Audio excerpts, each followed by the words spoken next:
ଏମିତିରେ ମୋ ଘରେ କେହି ନନଭେଜ୍ ଖାଆନ୍ତିନି, କିନ୍ତୁ ଆଜି ଗୋଟେ ଏମିତି ଅକେଜନ୍ ମୋତେ ମୋର ତ ଘରକୁ ମଟନ୍ ଆଣିବାକୁ ପଡ଼ିଥିଲା। ତାହେଲେ ଚାଲନ୍ତୁ ଷ୍ଟାର୍ଟ କରିବା। ନମସ୍କାର, ମୁଁ ନଳିନୀ, ମୋ ଚ୍ୟାନେଲ୍ କୁକ୍ ୱିଥ୍ ନଳିନୀକୁ ଆପଣମାନଙ୍କୁ ବହୁତ ବହୁତ ସ୍ୱାଗତ। ତାହେଲେ ଆଜି ଗୋଟେ ଏମିତି ଦିନ ଯେଉଁଟାକି ମୁଁ ନନଭେଜ୍ ଆସିଥିଲା। ଏମିତି ନର୍ମାଲି ତ ଆମ ଘରକୁ ଆସେନି। ଆଜି ହେଉଛି ମୋର ଗୋଟେ ଝିଅ ଯିଏକି ଆମେ ସାଙ୍ଗ ହେଇକିରି ରହୁଥିଲୁ, ସେ ଏବେ ମାନେ କ୍ୱାର୍ଟର୍ ଛାଡ଼ିକିରି ମାନେ ଅନ୍ୟତ୍ର ରହିବା ପାଇଁ ଯାଉଛନ୍ତି। ତେଣୁକରି ତାଙ୍କ ପାଇଁ ଆଜି ମୁଁ ମଟନ୍ ଟିକେ ଆଣିଥିଲି। ଆଜି ମଟନ୍ ଟିକେ କରିଥିଲି। ତେଣୁ ଆଣିଥିଲି 2 କେଜି ମଟନ୍ ଆସିଥିଲା।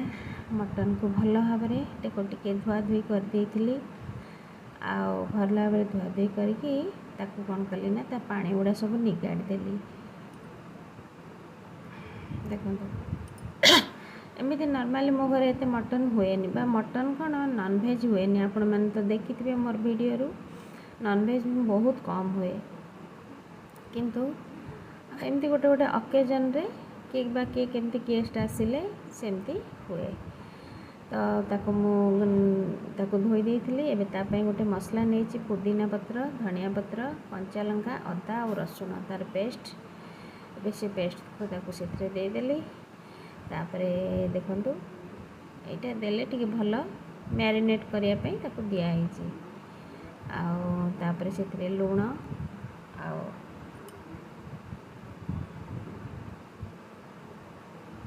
ହଳଦୀ, ତାପରେ ସୋରିଷ ତେଲ ଆଉ ଟିକେ କାଶ୍ମୀର ରେଡ଼୍ ଚିଲି ପାଉଡ଼ର, ଏମିତି ସବୁ ଦେଇକିରି ତାପରେ ଦହି, ଏମିତି ସବୁ ଦେଇକି ତାକୁ ଭଲ ଭାବରେ ଗୋଳାଗୋଳି କରି ତାକୁ ମ୍ୟାରିନେଟ୍ କରିକି ତାକୁ ମୁଁ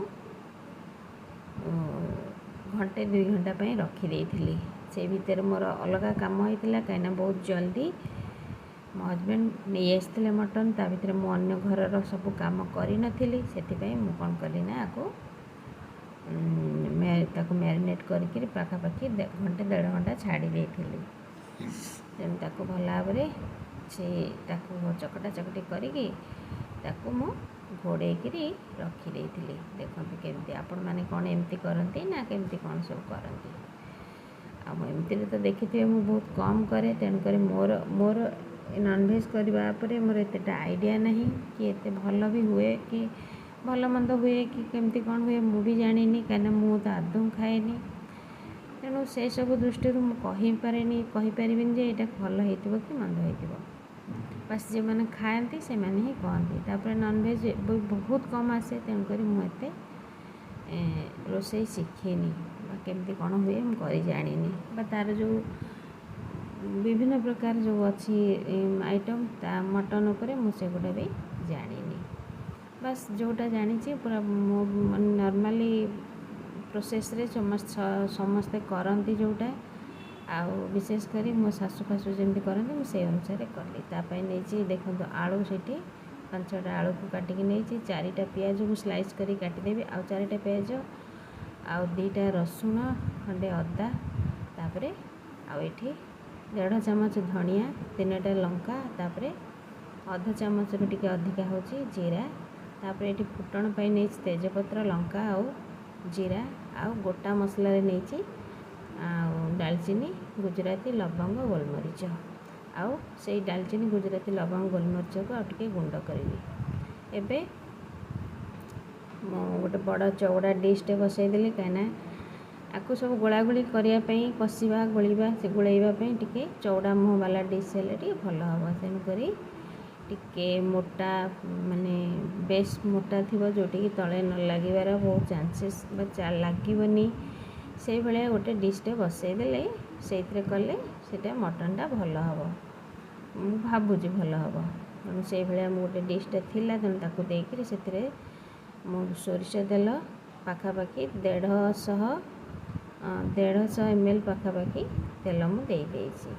କାହିଁକିନା 2 କେଜି ମଟନ୍, ସେଇ ଅନୁସାରେ 150 ml ପାଖାପାଖି ତେଲ ଦେଇଥିଲି। ସୋରିଷ ତେଲ ଦେଇଦେଲି। ତେଲଟା ଯେମିତି ବହୁତ ଭଲ ଭାବରେ କଡ଼ମଡ଼ ହେଇକି ତାତିଗଲା, ତାପରେ ସେଥିରେ ଆଳୁ ତକ ଦେଇଥିଲି। ଆଳୁକୁ ମୁଁ ଭଲ ଭାବରେ ଧୋଇକିରି ରଖିଥିଲି, ଆଉ କାରଣ ମଟନ୍ରେ ଟିକେ ଆଳୁଟା ପଡ଼ିଲେ ଭଲ ଲାଗେ, ଏବଂ ସେ ଆଳୁରେ ଟିକେ ଲୁଣ ହଳଦୀ ପକାଇ ତାକୁ ଦେଖନ୍ତୁ ମୁଁ ପୁରାପୁରି गोल्डन ब्राउन हवा पर्यंत भाजी देछि। तापर से तेल रे बड़का तेल रे से चीनी देदेली। चीनीटा देले तार कलरटा टिके भल आसो ता सहित टेस्ट बाटे टिके भल लगे आउ कौन से बोधे चीनीटा टिके दियंती आगुरी देखी सब चीनी दियंती। तापर मुझे टिके चक्री फूल गोटे डालचीनी गुजराती लवंग गोलमरीच ताको सब देदेली। गोटा मसला गोटा खड़ा मसला सब देदेली। देदेला भल भाव गोला गोली करदेली। बर्तमान से दुटा लंका शुखला लंका तेजपत्र आउ जीरा ताको देदेली। सी जमी फुटीगला देखो भल भाव गोलैदेली। देखो चीनी पड़ता बोली कलरटा केमती बढ़िया देखा जाउची। एबे जो 4टा प्याज को मुझे स्लाइस करके रखी थी से 4टा प्याज को ताकू देदेली। ताकू भल भाव भाजीदेवा जमी तार कलर चेंज हो प्याज पूरा सफ्ट होगी तार कलर टिके चेंज हो भल भाव देखु पियाजटा के सुंदर कलर देखा जाउची भल भाव भाजी हो जाइए। बर्तमान से जो पेस्ट मु करी आउ 4टा प्याज 2टा रसुण खंडे अदा और से 2टा टमाटो काटिक मिसई जोटा आपको देखे पार्ली आउ ताकू से ऐड करदेली। ताकू भल भाव देकर आउटे जार को भल भाव धुआ धुई कर से मसला को देकी ताकू लो टू मीडियम फ्लेम रे से मसला को भल भाव कषा। जिते मसलाटा कषिब से मसला माने तरकारीटा से स्वाद हुए। साधा तरकारी आम भी से करूँ मसलाटा भल भाव चारी ना तरकारीटा भल लगे से मसलाटा भल भाव चारिया पड़े कषिया पड़े। ये देखो मसलाटा पखापाखि कषि हो गला से तेल भी छाड़ी गला मसलू।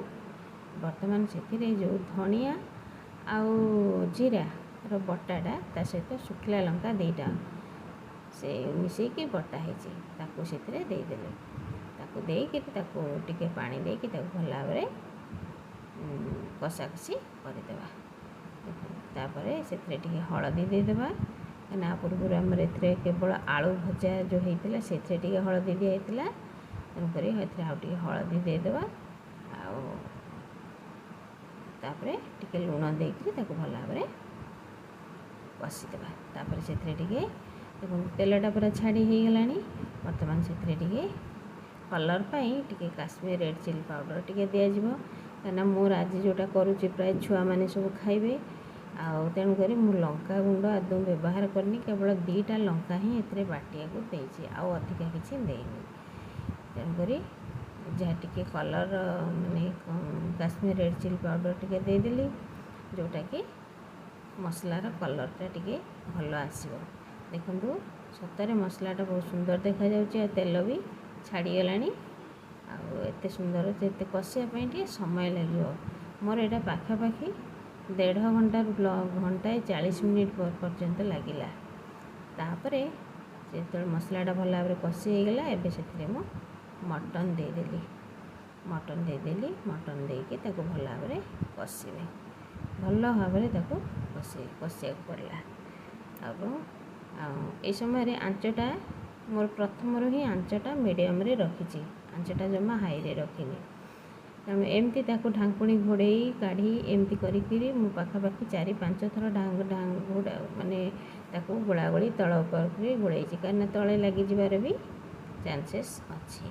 तेणु ये मांसटा को मु पाखापाखि 45 मिनिट रु 50 मिनिट पर्यंत कषिया को पड़ला। मत एमती बारंबार काढ़ी काढ़ुची गोलाऊँगी घोड़ाऊँगी एमती कहीं काले तले लगे। देखो ये मोर तेलटा पूरा पूरी छाड़ी गला मांसरू और मांसर जी क्वांटिटी भी थिला मांसटा पूरा भर्ती हो जाता डिशटा केते तलू कमी भी जाइए तेणु से पानी अंशटा पूरा मरी जाइला। ये तेलटा पूरा पूरी छाड़ी गला तेणु ताकू कौन कले ना एमती भी मु देखी मोर सासू सब एमती ही करती तेणुक मुझे से चुली रे करती ना मुझे देखी एवं आस्ते आस्ते शिखु शिखु शिखिया कथा तापर एमता करी से फाइनाली टिके माने मीट मसला टिके देदेली पाखापाखि 1.5 चामच मीट मसला दे देथिली आउ ताकू तापर भल भाव आउ 5 मिनिट कषा गोलैदेली ଗୋଳେଇ ଦେଲା ପରେ ତାପରେ ଦେଖନ୍ତୁ ଏମିତି ଯଦି ଯିଏ କଷିବା ଅବସ୍ଥାରେ ବି ଏଇ ସମୟରେ ବି ଖାଇ ହେବ, କିନ୍ତୁ ଏଇଟା ମୁଁ ଭଲ ଭାବରେ ସିଝି ନଥିଲା। ପାଖାପାଖି 50% ଖଣ୍ଡେ ସିଝି ଯାଇଥିବ, କିନ୍ତୁ ଆଉ 50% କଞ୍ଚା ରହିଛି ନା, ତାକୁ ସିଝିବା ପାଇଁ ସେମିତି ଖାଇବାକୁ ଭଲ ଲାଗିବନି। ଆଉ ତେଣୁ ତାକୁ ପୁଣି ଘୋଡ଼େଇ ଦେଲି। ଦେଖନ୍ତୁ ତାପରେ ପୁଣି ଆଉ ଥରେ ତାକୁ ଏମିତି ତଳ ଉପର କରି ଘୋଡ଼େଇ ଖୋଲି ବା ଢାଙ୍କଣା ଖୋଲି ଘୋଡ଼େଇ ଏମିତି କରି ତାକୁ ଆମେ 45ରୁ 50 ମିନିଟ୍ ପର୍ଯ୍ୟନ୍ତ ତାକୁ କଷିବାକୁ ପଡ଼େ, ଯେଉଁଟାକି ଆଞ୍ଚଟାକୁ ମିଡ଼ିୟମ୍ରେ ରଖି ଏମିତି କଷିବାକୁ ପଡ଼େ। କଷିଲେ ହିଁ ମାଂସଟାର ତାର ଯେଉଁ ମଏଶ୍ଚର୍ ଗୁଡ଼ା ସବୁ ବାହାରିଯିବ ବା ମରିଯିବ ଏବଂ ତାର କଞ୍ଚା ଗନ୍ଧଟା ବି ଚାଲିଯିବ। ତାପରେ ମାଂସଟାରେ ପାଣି ଦିଆଯିବ, ନହେଲେ ତା ପୂର୍ବରୁ ପାଣି ଦେଇଦେଲେ ସେଟା ଭଲ ହିଁ ଲାଗେ ନା, ମାଂସଟା ଭଲ ଟେଷ୍ଟ ଆସେ ନା। ସେ ଯାହା ହଉ ଏମିତି ମୁଁ କରିଛି। ତାପରେ ଦେଖନ୍ତୁ ଫାଇନାଲି ମୁଁ ତାପରେ ସେଥିରେ ପାଣି, ଗରମ ପାଣି ମୁଁ ରଖିଥିଲି, ସେ ପାଣି ହିଁ ସେଥିରେ ଦେଇଦେଲି। ପାଣି ଦେଇକି ତାକୁ ଭଲ ଭାବରେ ଆଉ ଥରେ ତଳ ଉପର କରି ଗୋଳେଇ ଦେଲି, ଯେମିତି ତଳେ କିଛି ମସଲା ମସଲି ଲାଗି ନଯାଏ। ଏବଂ ସେଥିରେ ମୁଁ ଗୋଟା ରସୁଣ ବି ଗୋଟିଏ ଦେଇଥିଲି, ଗୋଟା ରସୁଣ ତାକୁ ଦେଇଥିଲି। ଆଉ ସେ ଗୋଟା ରସୁଣ ଦେଇଦେଲେ କାହିଁକି କହନ୍ତି ଆଉ ଟିକେ ଭଲ ଲାଗିବ, ତ ସେଥିପାଇଁ ମୁଁ ତାକୁ ଦେଇଥିଲି। ଆଚ୍ଛା, ଏବେ ଦେଖନ୍ତୁ ମାଂସଟାକୁ ପୁରାପୁରି ଝୋଳଟା ବି ବହଳିଆ ହେଇଗଲାଣି। ତାପରେ ସେଥିରେ ଆଳୁ ଯେଉଁ ଭାଜିକି ରଖିଥିଲି ତାକୁ ହିଁ ସେଥିରେ ଦେଇଦେଲି, ତାକୁ ବି ଭଲ ଭାବରେ ଗୋଳାଗୋଳି କରିଦେଲି, ତାକୁ ବି ଘୋଡ଼େଇ ଦେଲି। ତେଣୁ ମାଂସଟା ସିଝିବା ପାଇଁ ବାକି ଆଉ ମୋତେ 25-30 ମିନିଟ୍ ସମୟ ଲାଗିଲା।